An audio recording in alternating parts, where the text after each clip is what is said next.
Tonight, Israel strikes back against Iran. You attacked Israel directly. That cannot happen again. If it does, you will suffer, and you will suffer large. With a Middle East that's even more on edge.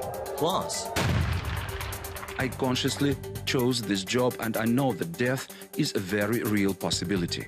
meet the real-life heroes putting their lives on the line to rid Ukraine of lethal landmines. And from inflation to interest rates, the state of the American economy. All this and more tonight on Faith Nation.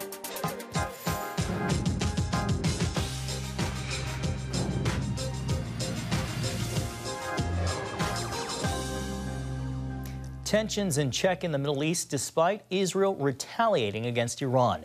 Welcome to Faith Nation from the CBN studio in our Washington bureau. I'm John Jessup. Well, military analysts call Israel's response a clear message, describing an early morning strike near what's called Iran's nuclear energy mountain. CBN national security correspondent Caitlin Burke joins us now with what we're learning about the attack and Iran's reaction. Caitlin. John, the assault appears to be more of a message that Israel can reach important areas like Isfahan, the site of one of Iran's major nuclear sites. According to the International Atomic Energy Agency, no damage has been reported, and the Iranian government seems to be downplaying the attack. This senior military official told Iranian state television the explosions heard came from Iran's air defense system, responding to the presence of several small drones. The Jerusalem Post, however, reports Israel used long-range missiles launched from aircraft, not drones or land-to-air missiles. Iranian officials claim it's unclear who initiated the attack and say there are no immediate plans for retaliation. Israel responded in such a way that allows Iran an out, and Israel isn't taking a responsibility for the attack, and Israel isn't gloating about the success of the attack, but really allowing Iran to save face and to tell the Iranian public stories about mysterious explosions that were heard. Former IDF spokesman Jonathan Conricus, now with the Foundation for Defense of Democracies, says this attack is meant to send a clear message and hopefully avoid a regional war. Israel wants to deliver here is a message that Iranian defenses are penetrable, that Iran is exposed to Israeli precise and accurate strikes, and that Isfahan, where there are nuclear sites and facilities, is a target that is accessible for Israel. At the G7 summit today, Secretary of State Antony Blinken commented on the strike. The United States has not been involved in any offensive operations. While the U.S. made clear it did not support military retaliation, Thursday, the Treasury Department announced a new round of sanctions against Iran's drone program, a move meant to hold the regime accountable for its weekend attack on Israel. Meanwhile, the House is working to finalize foreign aid bills, which includes about $26 billion for Israel, and another sanctions package, which former Treasury Department official Marshall Billingsley says would hit Iran where it hurts. So one of the new things that Congress, if they act on that package, will do is require the Treasury to target port operators, seaport operators, and the operators of refineries who knowingly allow vessels carrying Iranian crude oil to take their services or to buy the crude. Another major development came Thursday at the UN, where the U.S. vetoed a Security Council resolution designed to give Palestinians full membership, a step toward Palestinian statehood. The Biden administration says that result should only be brought about by direct talks with Israel. John? A lot going on. CBN's Caitlin Burke. Thank you so much, Caitlin. Well, with help from Democrats, the House cleared procedural votes and is poised to approve a massive foreign aid bill tomorrow that includes stalled funding for Ukraine, despite Republican opposition. Once a vocal critic himself, House Speaker Mike Johnson recently changed his tune. I spoke with 3 evangelicals who met with him this week to learn more about the shift that could cost him his job. With Mike Johnson's future as Speaker in doubt over threats of a Republican revolt, new allies beyond the political file behind him. To be honest, brother Speaker Mike Johnson is a great leader. He has a very good heart. Former parliament member Pavlo Ungurian, also a leader in Ukraine's evangelical church, tells CBN News he simply sees Johnson as a brother in Christ. When the two met, Ungurian framed Ukraine's war with Russia as a spiritual battle between good and evil. And for us, it's a call to action to unite together in army of Jesus. Also in the room, fellow believer and single father Sergei Haidarji, who came here leaving his young daughter in Odessa for one purpose.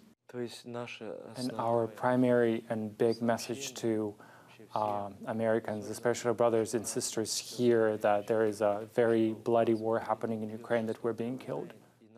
CBN News was there last week as hundreds of Christians came to this church in Odessa. It was an Iranian drone known as the Shahed 136 that brought down Anna and Sergei's home. We interviewed Sergei in his hometown just days after a Russian drone strike killed his wife Anna and his 4-month-old son Timothy. Our cameras also capturing the emotional funeral. After recounting his family's loss, he says Speaker Johnson embraced and even prayed for him. What came next? A shift in Johnson's public support for the Ukraine war effort. I'm doing here what I believe to be the right thing. I think providing lethal aid to Ukraine right now is critically important. Longtime evangelical leader Gary Marks helped organize the meeting. He tells CBN News Russia has destroyed hundreds of Ukrainian churches and imprisoned many pastors, which is why he helped frame for Johnson that this is also a fight for religious liberty. He is a thoughtful Christian leader who I think understands that religious freedom is in jeopardy, but he also understands the reality of if we do not come alongside the Ukrainians now, we will be sending our boys to the front lines next year. Nearly identical to language Johnson repeated recently. To put it bluntly, I would rather send bullets to Ukraine than American boys. My son is going to begin in the Naval Academy this fall. This is a live fire exercise for me, as it is so many American families. While they hope Congress will approve the $61 billion aid package, they're also grateful to help minister to Ukrainians suffering and in need. Many organizations and churches from America help us, like Samaritan Purse, World Vision, Baptist World Alliance, Southern Baptist Convention. All of them pray and help us. So former President Donald Trump had a shift in tone on Truth Social last night, saying Ukraine's survival is important to the United States. That hasn't quelled GOP opposition, though, with a third Republican threatening to oust Johnson today. The evangelical delegation continues its U.S. tour to challenge conspiracies and what they call misinformation. Well, another challenge on the conventional war front is the hundreds of miles of deadly minefields Russia's planted across Ukraine. CBN's George Thomas traveled to the front lines, where Ukrainian forces are conducting one of the largest mine-clearing operations since World War II. You have to always look on the ground and also keep your eyes ahead. Look left, look right, in front of you, and certainly under your feet. For Ukrainian Army engineer Yaroslav Kastran, every step brings deadly risk. You need to be brave to do this job. A husband and father of two, Kastran is part of Ukraine's armed forces' elite mine-clearing division. Every day my wife tells me to take care of myself. I'm on a mission to clean my land of everything evil that Russia brought to us, so that the kids and people who walk these fields and through the roads can do so without any danger to themselves. At an undisclosed field near Ukraine's front line here in the south, Kastran invited CBN News to witness as he and fellow mine clearers scoured what was once a battlefront with Russian forces. In almost every direction you look, you see red signs, a skull and crossbones with a warning, danger, mines. In other spots, sticks with red and white paint dot the landscape, warning people to keep out. Very often here we find anti-tank mines called TM-62. There are anti-infantry mines, also called landmines. We've seen cluster munitions, grenades, shrapnel from multiple launch rocket systems and other dangerous explosives. The Russians have deployed a number of landmines here in Ukraine. One in particular is a new kind and extremely deadly. It's called the Palm 2 and Palm 3 landmine. The kill zone from a POM2 or POM3 is 20 meters, so this means death. And if you are more than 20 meters away, you may be wounded by shrapnel, so it's easier to disarm it in an open area because you can see it from far away. But in tall grass, it is very difficult to detect because they are very thin. More than 2 years after Russia's invasion, Ukraine is clogged with explosives.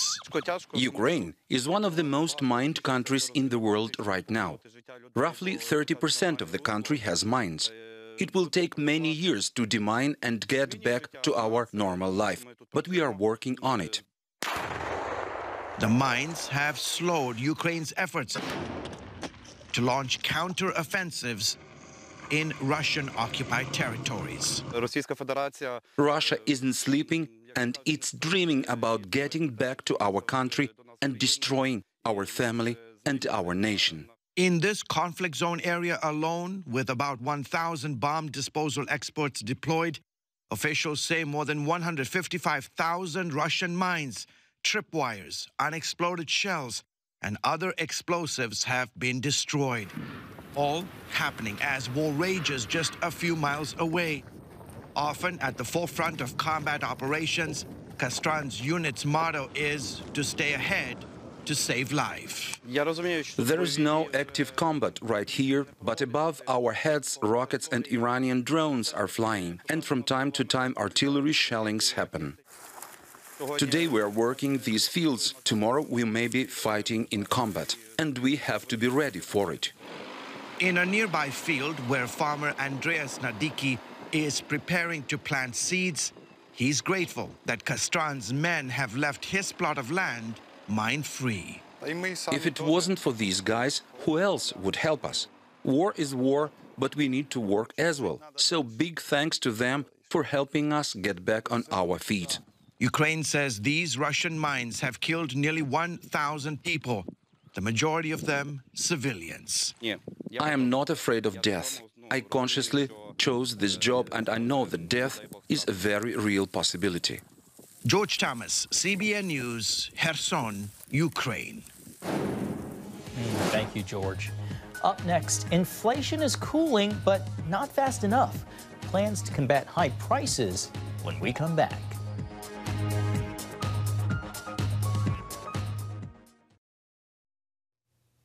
Welcome back. With inflation still too high to bring down interest rates, Fed Chairman Jerome Powell says the government needs more time to see if it's winning the war against inflation. The recent data have clearly not given us greater confidence and instead indicate that it's likely to take longer than expected to achieve that confidence. That said, we think policy is well positioned to handle the risks that we face. If higher inflation does persist, we can maintain the current level of restriction for as long as needed. The announcement is a shift from last month when Powell signaled interest rates could decrease soon. Now he warns rate cuts are unlikely until later this year, which means Americans may continue to pay more for items like cars, houses, and credit card purchases, encouraging consumers to save their money instead of spending, which in theory helps bring down prices. Well, here with us now is Steve Skanke, Chief Economic Advisor at Kill Point. Steve, welcome. So this obviously is not the news Americans wanted to hear right now. Many were hoping to see some relief real soon. Steve, what's driving this stubborn inflation? Well, what's principally the problem is housing costs. And what's particularly interesting about it is that new tenant rents have come down. New tenant rent inflation has come down from 8% about a year ago to just 1.5% now. But owner equivalent rent, that is what someone who owns their own home would say they would rent it out for, has come down only from 8% to about 6%. And that has created a very stubborn resistance in inflation. And you see a big difference, of course, between CPI, where housing is about 40% of the total index, and the Fed's preferred measure of personal consumption expenditure inflation, where it's about 18% of the index. Now, there's some other things too, but housing and that anomaly as to how they measure it has been the biggest problem. Steve, a few weeks ago, the Fed predicted 3 interest rate cuts this year. Do you think that's still going to happen? I don't think that looks very likely right now. There'd have to be a big change in the inflation numbers over the next couple of months for that to happen. But it's still certainly possible that we could see 2 cuts later in the year if we can see a good April, May, June inflation number. That's certainly very possible. And inflation in April, core inflation, is actually looking better and better. I'm sure a lot of people are hoping for that. So some analysts blame stubborn inflation on the government pumping too much money into the economy during the pandemic. What role do you think those policies play in our current situation in about the minute or so that we have left? Well, they play a big role in what happened to consumer spending and the ability to continue to spend even after those programs ended.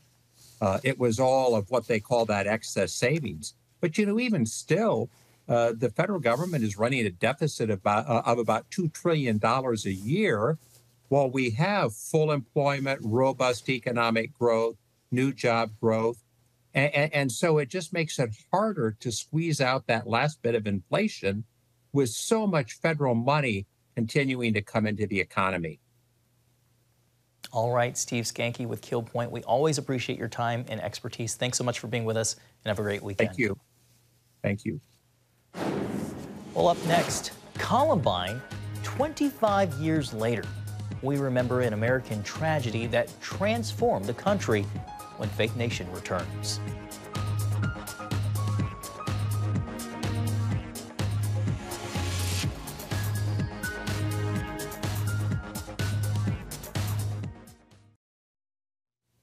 A Maryland community is breathing a sigh of relief after police prevented a tragedy Americans have come to know all too well. Authorities arrested 18-year-old student Alex Yee for a planned mass shooting at both a high school and a local elementary school in Rockville, Maryland. Montgomery County Police found a 129-page manifesto detailing how Yee would carry out an attack. Yee writes about targeting his former elementary school because little kids make easier targets. He strategized on how to access the easiest classrooms in his high school and how he would be able to sneak a gun into the school.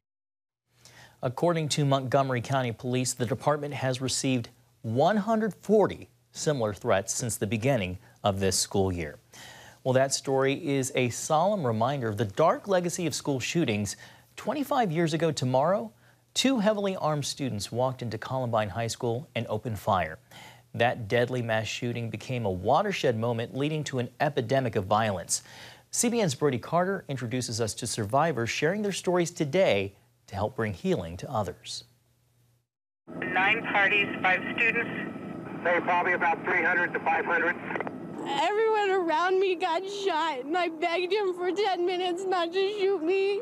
The 1999 massacre in Littleton, Colorado resulted in 15 deaths, including the shooters. Now, 25 years later, many Americans still equate the word Columbine with terror, while authorities remember the day as a sad and frightening turning point. Suddenly, we saw these innocent people being, shot down for no reason. Suzanne Seibel is a safety and threat assessment expert. Probably the most critical thing and the most positive thing it did was show us that there are signs, we can learn them, we can intervene sooner. Seibel says springtime especially requires extra attention in identifying possible warning signs. She notes that in addition to Columbine, this season coincides with the anniversaries of more than 50 such shootings over the past 2 decades. So I think that was another shock. It was like a new awareness that this can happen. I think a lot of families are going to go home tonight and hug their kids a little tighter and hopefully say a few prayers. It was less than 10 minutes, but it felt like hours that I was in there. Craig Scott survived the grisly scene at Columbine in the school's library, the scene of the most intense shooting where 10 victims were shot and killed, including 2 of his friends hiding next to him under a table. They came over to where I was. They saw my friend Isaiah.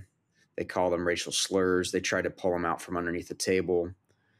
They killed him. Then they killed my friend Matt. And they left me underneath that table. I thought I was going to die. After escaping, Craig would learn his sister, Rachel Joy Scott, would become the first person killed that day. Rachel's story, however, would live on as an inspiration. I've dedicated a lot of my life to sharing my sister's story, my story, and traveling around and speaking. My family started an organization to share the life and legacy of my sister. Rachel's Challenge, started by Craig and his family, has grown to become the nation's largest school assembly program, with the goal of saving lives and preventing school violence. Well, she had a prayer in her life, and it was to be used to impact people in a positive way. When she was 13 years old, she traced her hands like this on the back of an old dresser and wrote, "These hands belong to Rachel Joy Scott and will someday touch millions of people's hearts." Those hands have also touched Craig, who carries on the legacy by speaking to the importance of moving beyond your past, a lesson he learned through healing and advocacy. My story matters, your story matters, but you're not your story. You have a past story and a current one happening right now. You have a future story. His message of forgiveness is perhaps his most powerful. Forgiveness is like setting a prisoner free and finding out that prisoner is you. So you have all this anger and you realize forgiveness is what sets you free from that. Brody Carter, CBN News. Incredibly moving. Thank you so much, Brody. Well, coming up, a dynamic duo traveling the country and the world.